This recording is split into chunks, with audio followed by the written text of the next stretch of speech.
It's not for this community, and this community isn't really for it either. For 6 years, John Schofield called Cane Creek home. It's a really beautiful place and a very important spot on the Colorado River. It's also like right next to one of the largest wetlands in Utah. Like, it's an amazing spot, and it was like a huge sanctuary for a lot of deer and animals.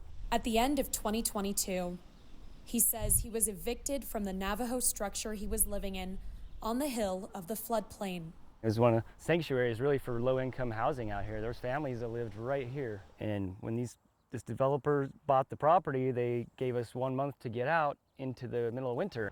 A year later, Moab residents watched the large cottonwood trees fall to the ground.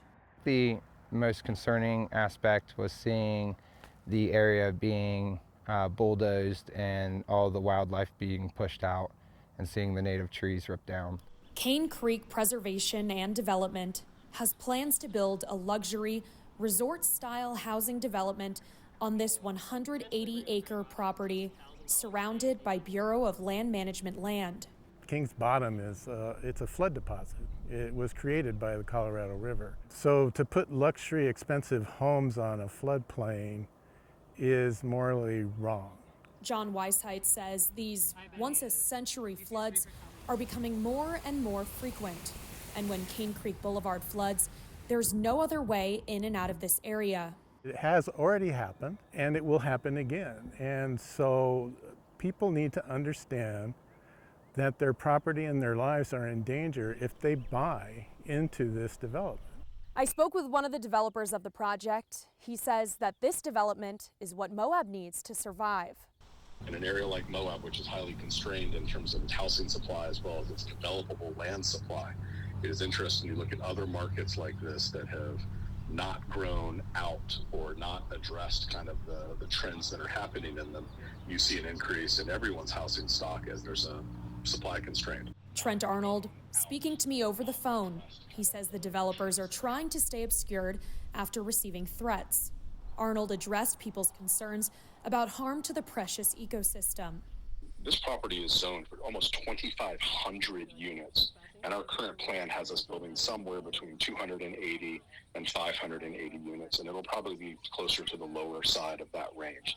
So by our design, before we ever start anything, we're already a lot lighter on the land than what could be there.